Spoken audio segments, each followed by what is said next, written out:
Welcome, everybody. It's time for another episode of The Skinny on Beauty, the only tech-savvy radio show that talks about where beauty, art, and technology collide. Welcome back, Cheryl Hawley. It's been a long time.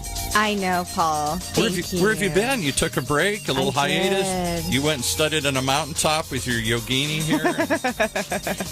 Yes, it does, and it was much needed. I'm so happy to be back, though, and live for the first time on Facebook Live. So hi, everybody.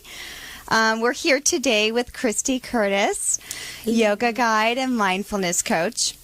Christy is the founder of Christy Curtis Yoga, where she offers yoga, guidance, and personal tools that can be implemented into functional daily living to bring self-awareness and mindfulness.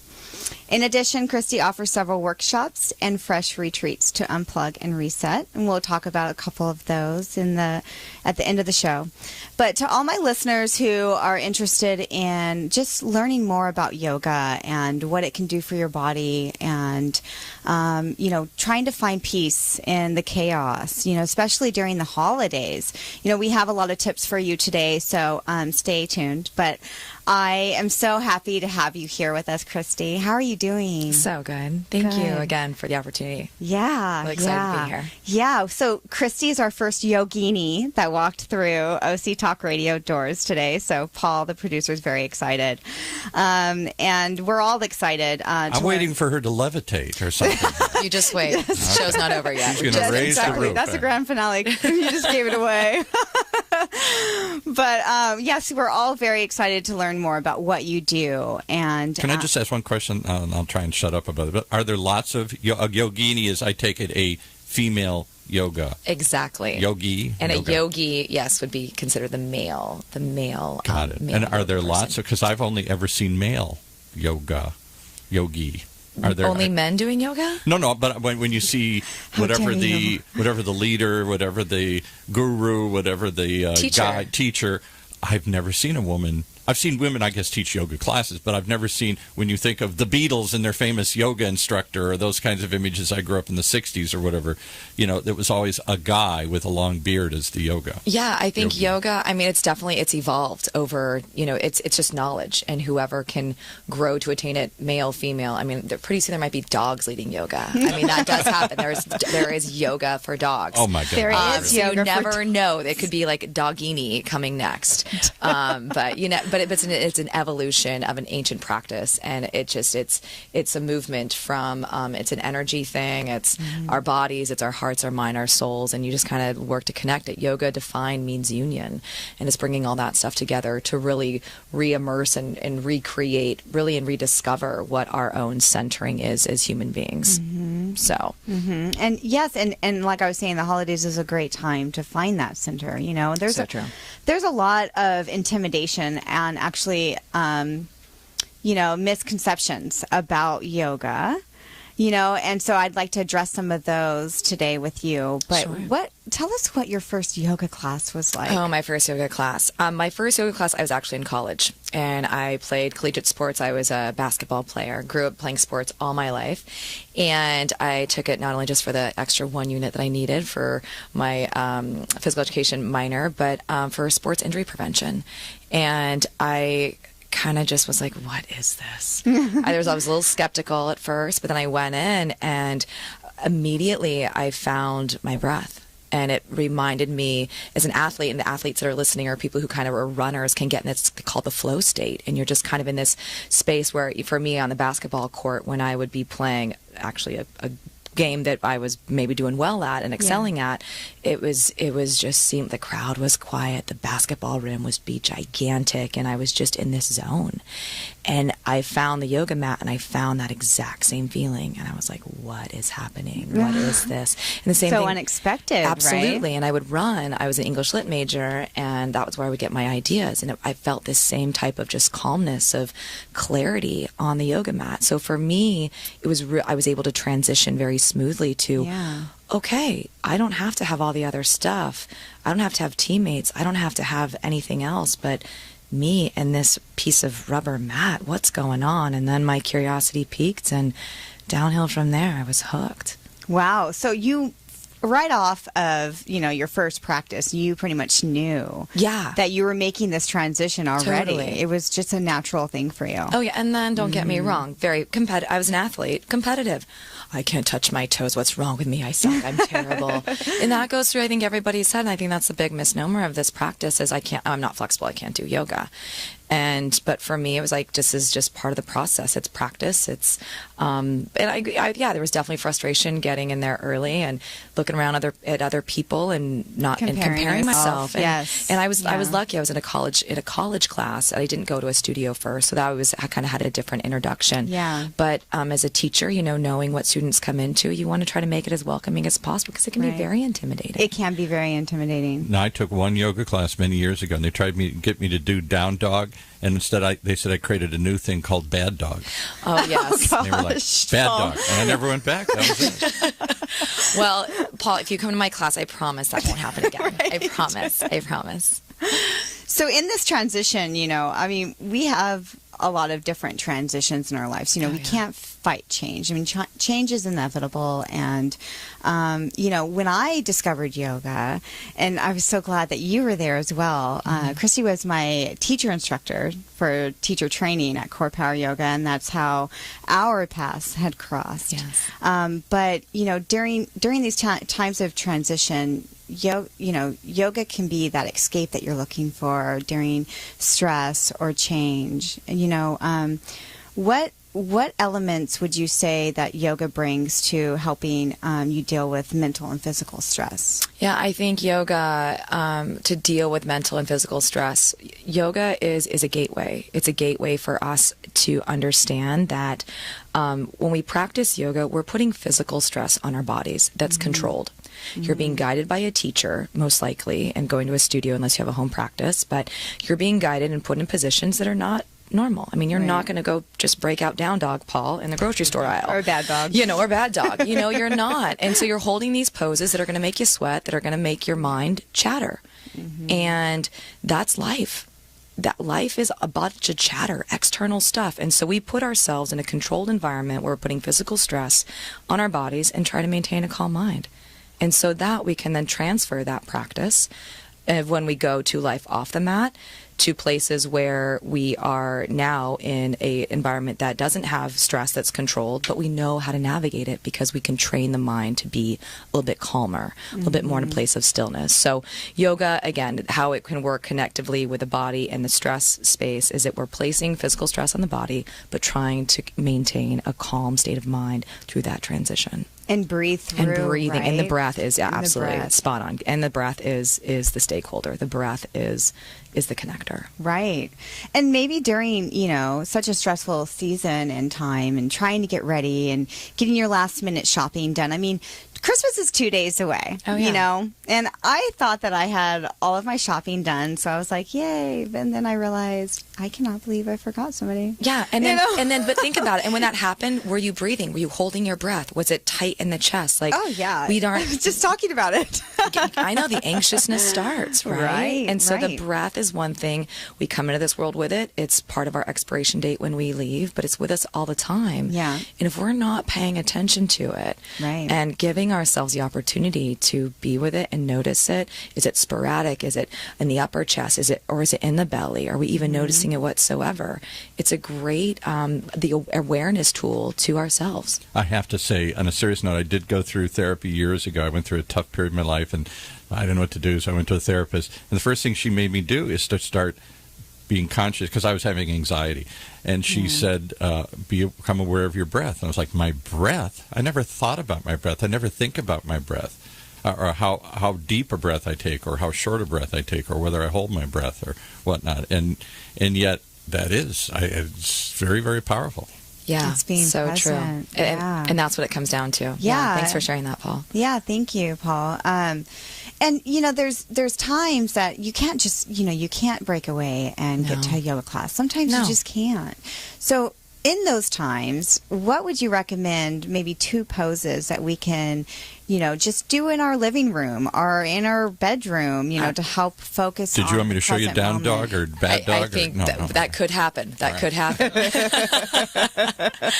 Yeah, 2 poses. And honestly, for listeners, if, whether you're at home or wherever it is, just for me, what I have found that some of the best tools is just getting grounded. So for those of us that can even in our desk chairs, if you can get your 2 feet down on the ground and just taking seat, that's asana.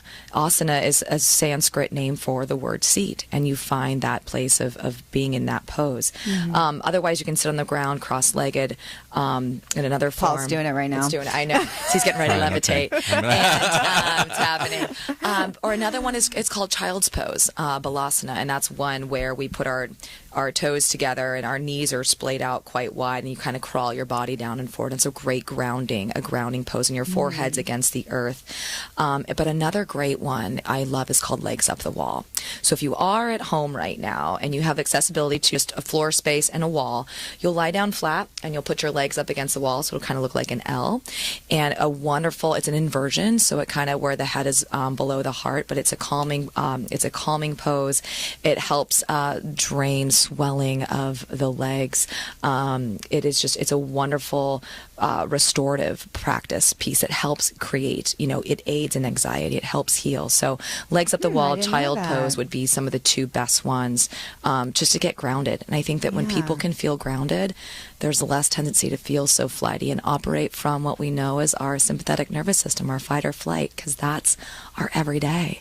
We operate, that's all we know. We go back to this part of our brain that's back in the day, that's our fight, flight, or freeze. It's survival mode. And we're so caught up in that every day. Holiday shopping, career, relationships, family, juggling acts. And we forget that we have this internal mechanism of the parasympathetic nervous system, of our rest and digest. And we have to find the balance of both of those ends. And that's what the practice of yoga, breathing, meditation, mindfulness, what it all brings. So we just got coupling a union of it all together. And those props. Yes.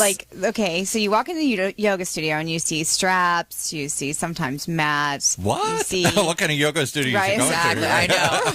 Whips and other things here. Bad dog. Bad dog. Now Paul's getting really excited for some yoga. This is sounding better all of a sudden here. I think I'm blushing. But no, you do. And you know what I'm talking about, and I hope most of you do too. And if you don't, then that's fine. I mean, that's why Christy's here to help us understand what these tools are that are inside a yoga studio. The other one is blocks, right? So you'll just see a wall of just blocks, styrofoam blocks. I mean, what are these props? What are they used for? Right. And again, it's something that where a lot of times we can be intimidated by what we don't know. And I've advised students of all levels practitioner. It doesn't matter if you're just beginning or if you're excelling. In Vinyasa style yoga, which is a type of yoga that I teach, or Hatha yoga, we use blocks all the time. And blocks are, just think of it as just another additional form of support. We sometimes are, we refrain from asking for help in life, but blocks, props are there to help either gain a little bit more alignment. It's a conscious decision to, okay, I'm overstraining, I'm holding my breath, I'm limiting my range of motion because I'm trying to force and do what everybody else is doing. But if you can have a prop of a block, it makes it easier. And truly it's for the alignment, because we can be aligned in our bodies, we're going to align more with our breath, we'll align more in our mind, and that's part of the practice. So it's, and then straps are awesome. I used to hate using straps because I was like, I didn't know how. Even when as a beginning student, and early they're the most intimidating. Totally. And it's like, I'm strapping this around my arm and my forearms, and you want me to do what? But again, it's a kind of, they act as a container. There's a way that we can expand with them or harness our energy from them. So it's a real, they're wonderful. And I highly recommend, I work at a great studio, one of the places I work, and we advise, get a blanket, get a strap, and 2 blocks, no matter what, because you never know when they're going to come in handy. Interesting. Yeah. So they're not just for beginners. Oh my gosh, no. Right. They are wonderful. I've been through all of my recent trainings that I've gone on and do many additional hours. It's a mandatory piece. I mean, when I do my home practice, it's blocks, it's blankets. There's chairs that we use. There's another wonderful form of yoga called Iyengar, and they use, I mean, there's straps up against the wall. So it's a really, it helps aid the practice. It helps aid the practitioner to feel in their body versus being in terms of force and angst and pain. Mm-hmm. Now, okay, so I'm gonna go there. Okay, do it. Go there. So when I was doing teacher training, a lot of my friends were like, "Cheryl, aren't you afraid that you're gonna pass gas in class?" Right? Happens. And I was like, what? I mean, I never really thought about that prior to wanting to do yoga or even try a yoga class. But I could not believe how many people had asked me about that, you know? And so now it's a common thing, right? It happens. We're human people. It happens. It happens when you're doing yoga. And it happens when you're doing yoga.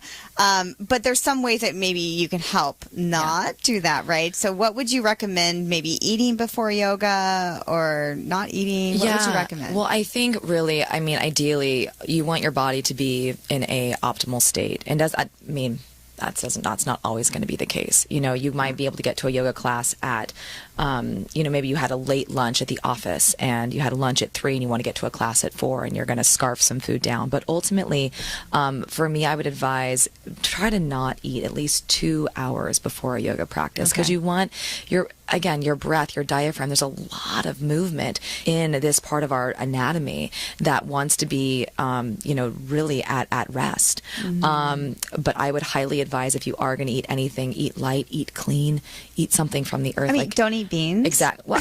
Well, but it depends. I wouldn't go scarf down a, big old grande burrito or anything. But, and I think that there's a whole, it's a whole other show it's called Ayurveda, but it's like eating it's a conscious effort of the life science of yoga and our bodies and eating right for the kind of body type that you have and the personality you are and the season that we're in. And it's such a wonderful, fascinating piece of the big practice in itself. So for anyone listening that might be interested, it's another good thing to investigate on your own. Yeah.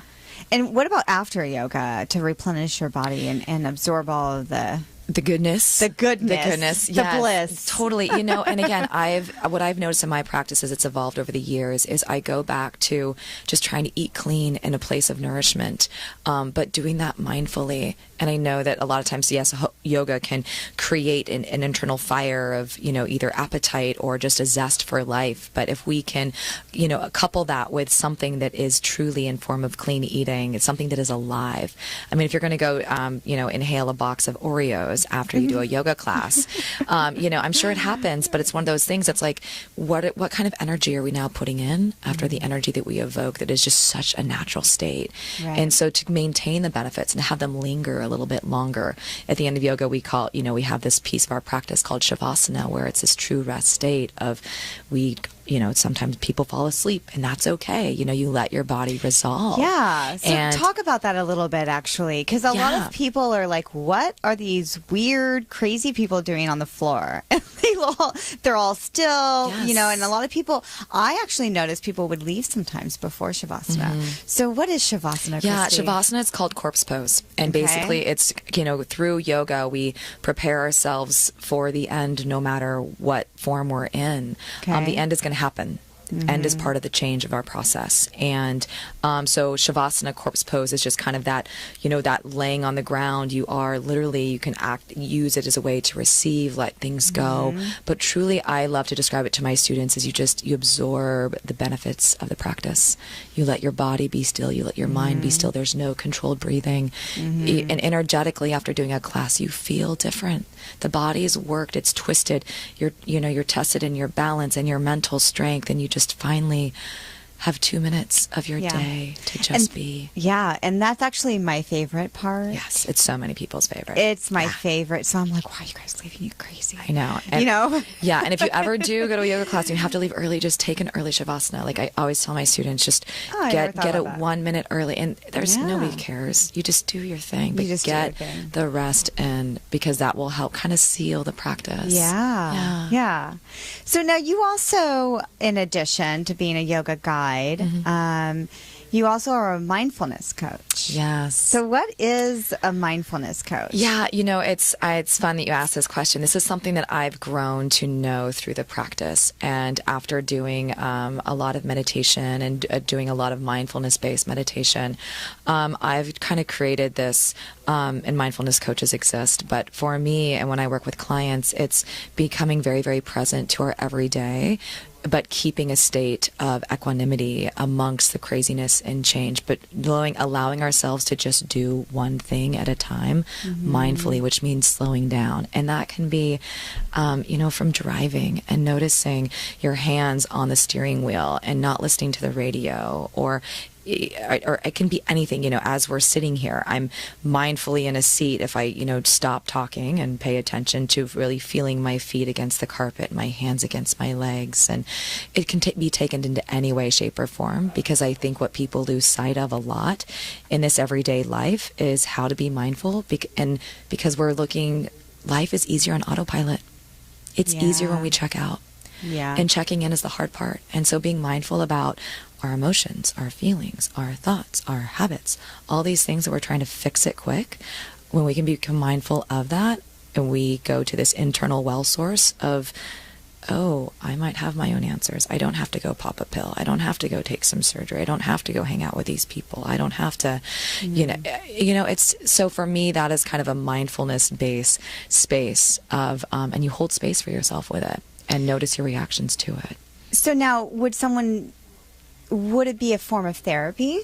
I think it could be. Absolutely. Like somebody would be seeking, why would somebody say, you know what, I think I need a mindfulness coach? Yeah, I think clients that I work with, and a lot of the stuff that we do is meditation based, but being mindful is just, my life is, I'm overwhelmed, or I only operate on autopilot.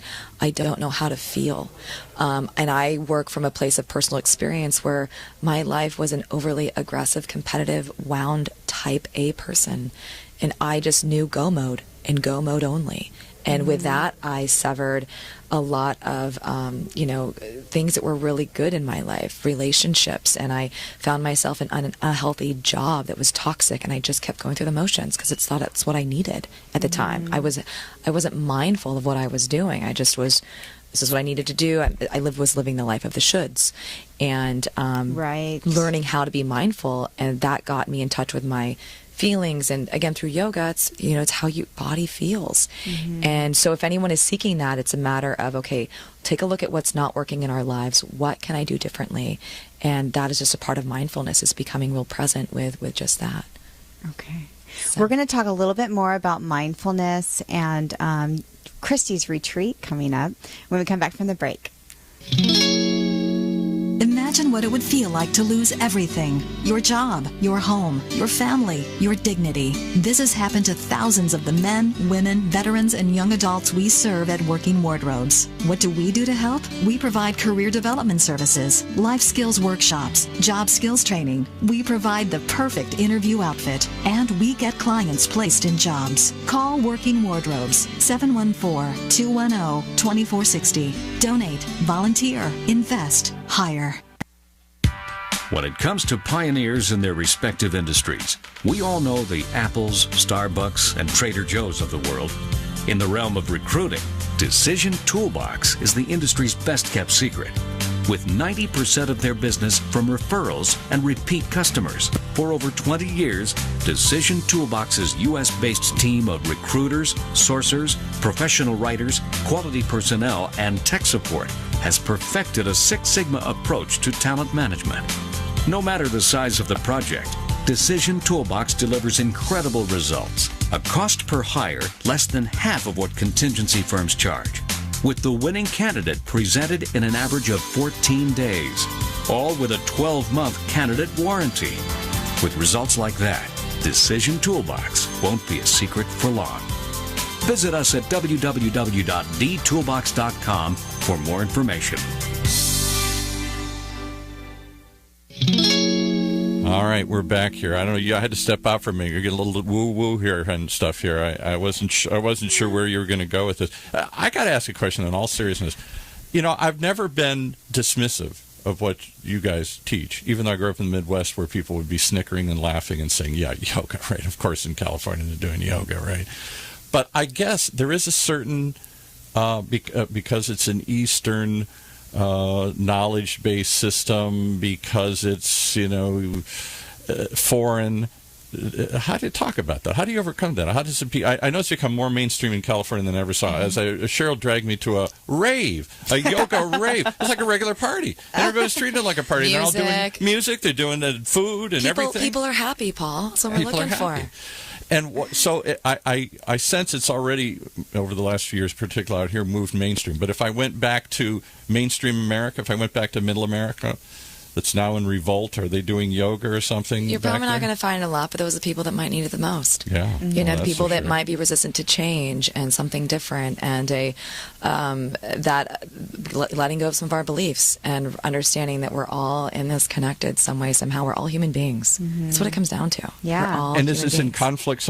I somehow sense that people will say, well, gee, I'm a Christian. I can't do yoga. Exactly. And you bring this up, and I teach yoga and the curriculum in schools, high school, actually. Yeah. And it's been wonderful, but I've been asked by parents, hey, I'm not going to allow my child to do this because it's religious based, and it's not. Oh, interesting. This is one of the It's not movements. religious, It's no. not. Right. This is yoga it is bringing together of all aspects of life where we learn. It's a path of self-realization. It doesn't matter what you believe, because everyone's going to be seeking that, whether they believe in a God, not a God, or anything at Right. all.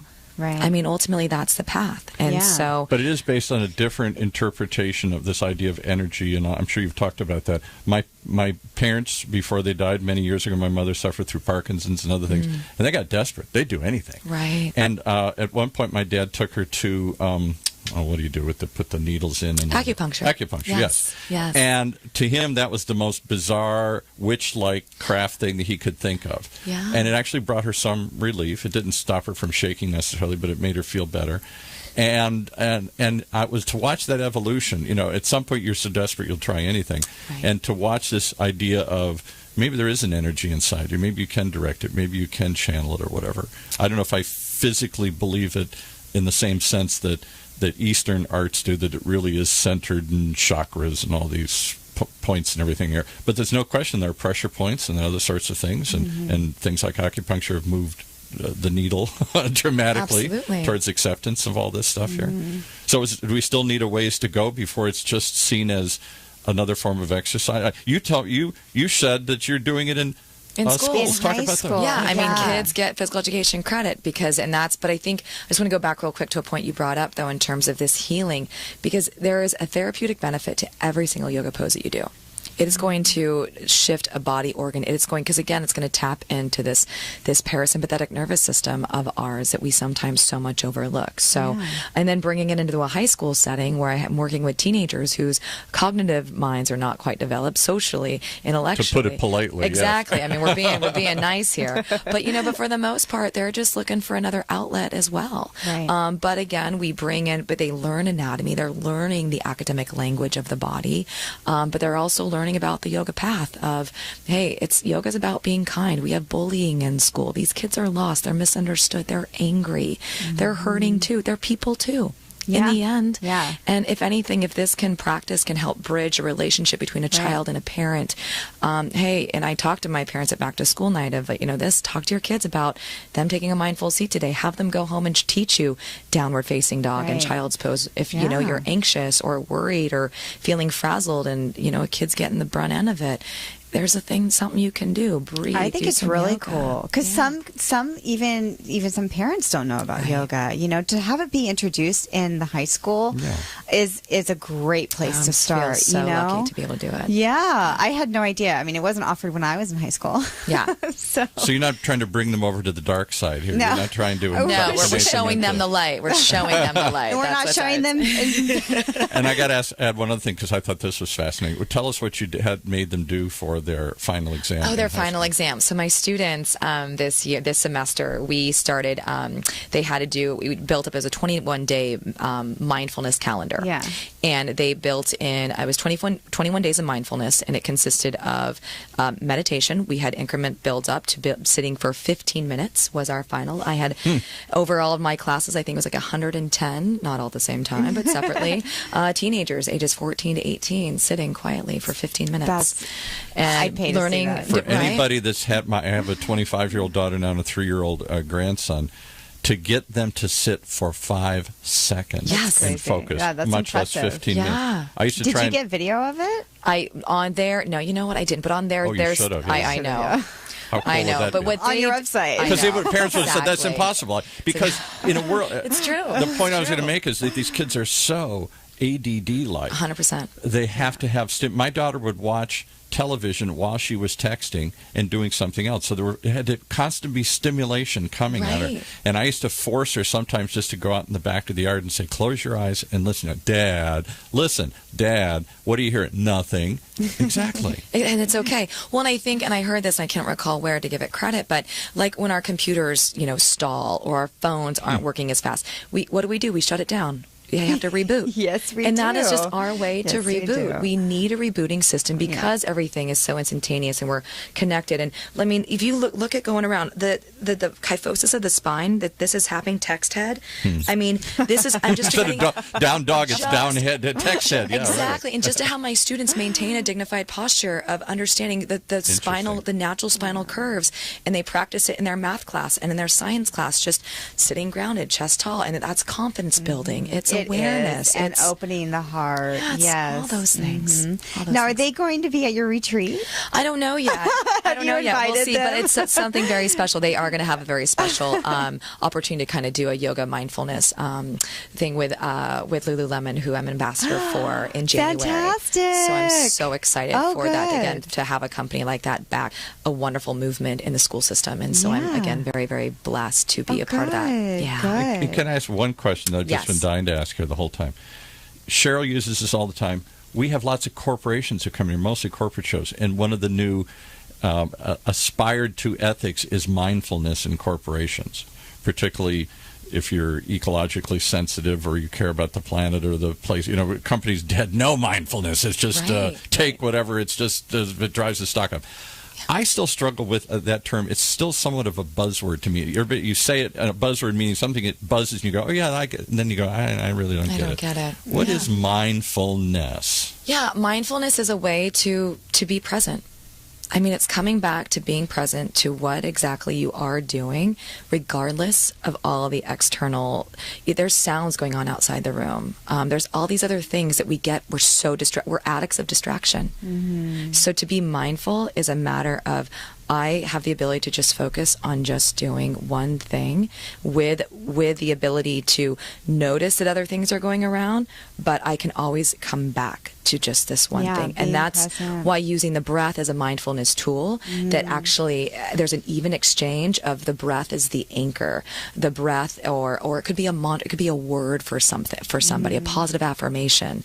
There's a lot of different things that people can have something to come back to. So mindfulness is that kind of culmination of, how can I maintain a focused presence of being here and not checked out on autopilot? Is that like when actors say being in the moment? In the moment, yeah. And I think for businesses and everybody else that need this, I mean, it's going to improve the productivity of your labor force. I mean, when people are alert rather, and engaged and willing to be more productive, and they're not as tired, and they're stress-free, and they're less anxious, that's going to drive business. And so having this in corporations I really think it's a vital piece. So you really think we're addicts of distraction? I think that's a term. Did you ever hear that term before? We're totally addicts of distraction.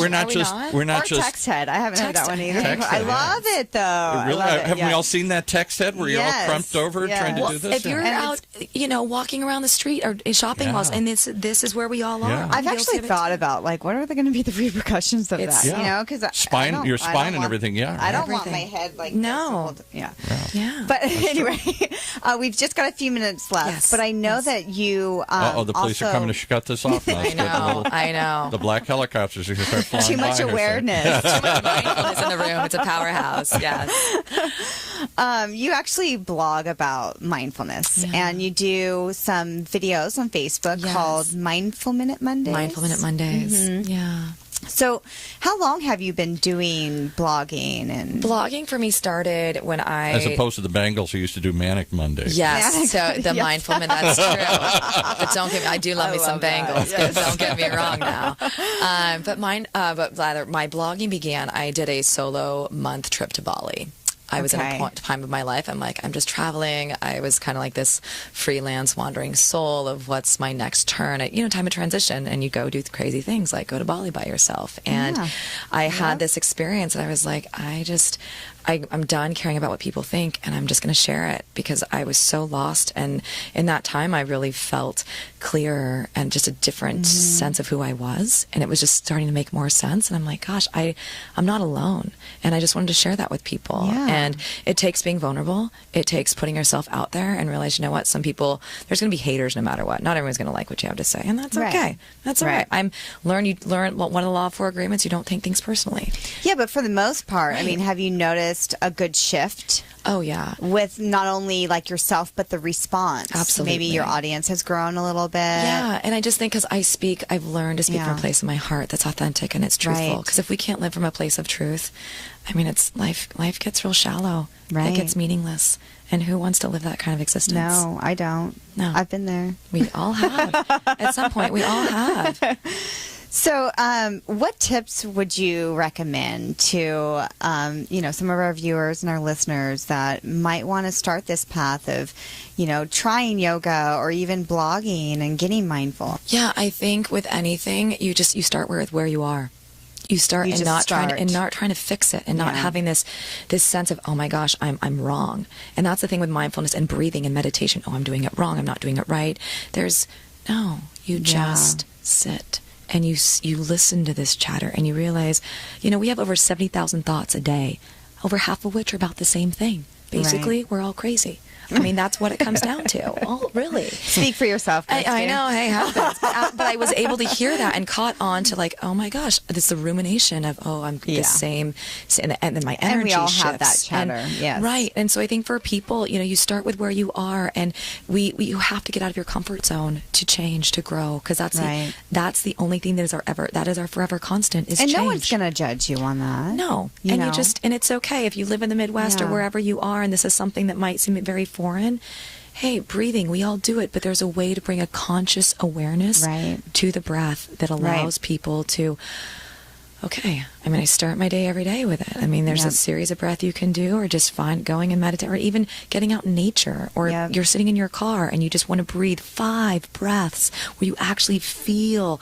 You can place your hand on your heart and feel the chest, the upper lobes, breathe, and or a hand on the belly and feel. And it sounds a little crazy, but you guys, once you try it, it does actually work. I mean, I love yoga, and if you are in the Midwest, you can get all of these tips on Christy's website, which is Christy Curtis Yoga. And let's spell that, because I thought there'd be 4 Ks in there or something. So, Christy, go ahead. It's CHRISTY Curtis CURTIS Yoga YOGA.com. That's pretty normal. Why aren't there 47 other ways to spell that? It's just sometimes you just stay your ground. So, it's been wonderful talking to you today. Thank you. Thank you so much for being here.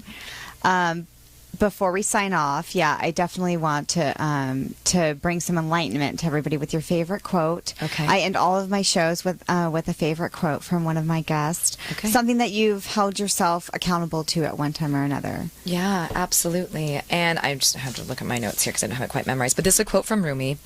And for me, this is just speaks to my heart. And who's Rumi? Rumi is a Sufi poet, and so very profound in terms of just philosophy and religion and just. And the Sufis are the mystic part of Islam, right? Yes, yeah.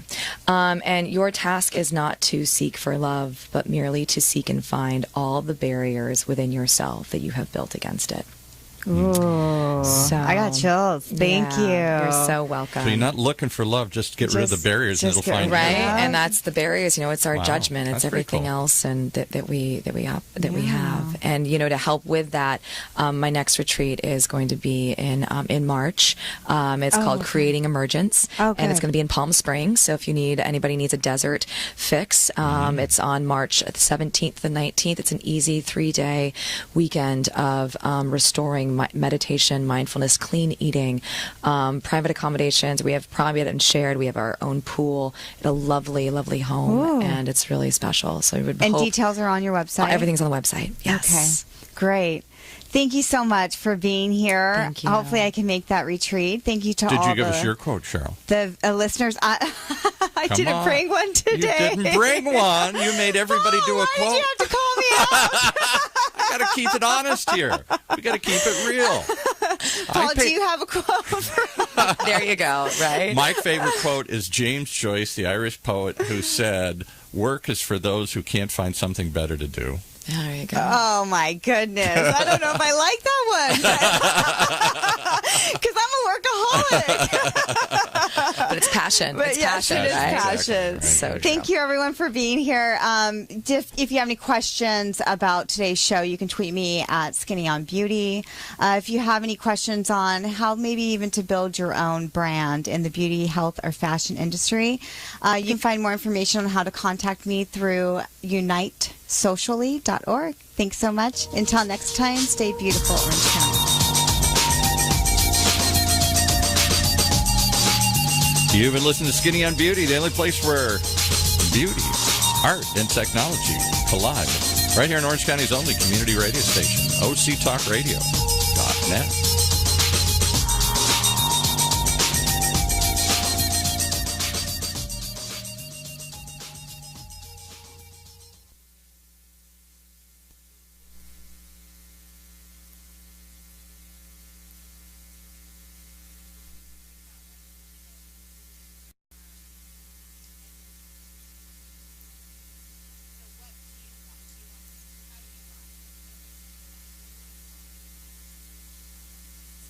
Support for this podcast and the following message come from Paramount Pictures with Fences, directed by Denzel Washington and starring Denzel Washington and Viola Davis.